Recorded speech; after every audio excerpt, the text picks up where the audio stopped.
मैं अपने निकाह के वक्त ही भागकर तुम्हारे पास आई हूँ, अपने अम्मी अब्बा को छोड़कर, अपने होने वाले शौहर को छोड़कर, अपने पूरे फैमिली को छोड़कर। यहाँ यहाँ तुम्हारे पास आई हूँ और तुम हो कि तुम कह रहे हो कि तुमने जितने भी मुझसे वादे किए, मुझसे मीठी बातें की, वो इश्क नहीं बस टाइम पास था। शबनम ने सनम के सामने खड़े होते हुए सख्ती से कहा। वो तुम्हारी प्रॉब्लम है शबनम, मुझे उससे कोई फर्क नहीं पड़ता। तुम मेरा पीछा छोड़ दो तो तुम्हारे लिए बेहतर रहेगा। सनम ने शबनम को झिड़काते हुए। नहीं, मैं नहीं जाऊंगी, शबनम ने जिद के साथ कहा। तभी सनम ने बॉडीगार्ड्स को आवाज लगाता है और शबनम को उसके बंगले से निकालने को कहता है और फिर बॉडीगार्ड्स शबनम का हाथ पकड़ते हैं और वो बॉडीगार्ड्स से खुद को छुड़ाने की कोशिश कर रही थी।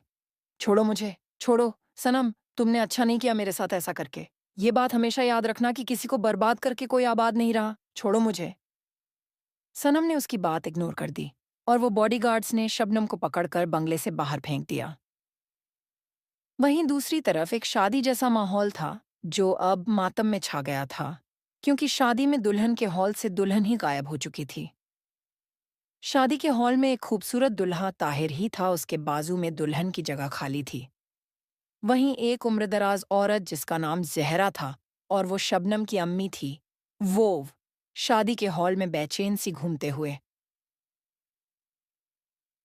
मैंने हर जगह देखा मगर मुझे शबनम कहीं नहीं दिखी।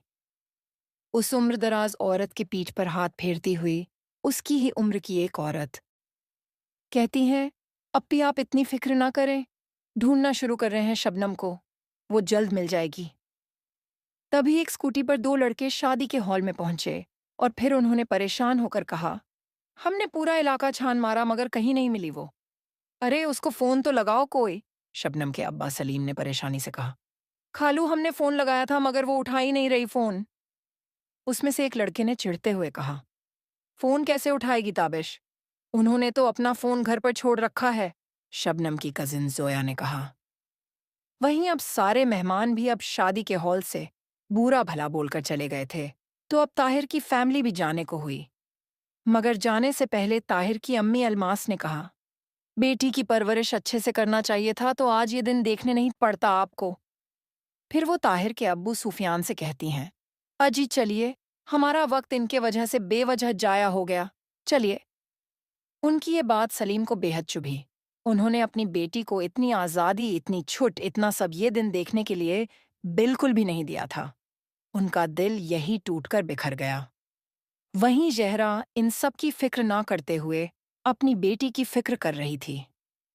वहीं ताहिर का हाल तो वहीं जानता था। उसने शबनम के लिए काफ़ी ख्वाब देखे थे, मगर सब चकनाचूर हो चुके थे। वहीं शबनम का इतने लोगों का दिल तोड़कर आखिर में वो जिससे बेपनाह मोहब्बत करती थी, उसने भी आज उसका दिल तोड़ दिया। तो आखिर क्या होगा इन टूटे दिलों का? क्या ये जुड़ पाएंगे या फिर ये जख्म भर ही ना पाएंगे?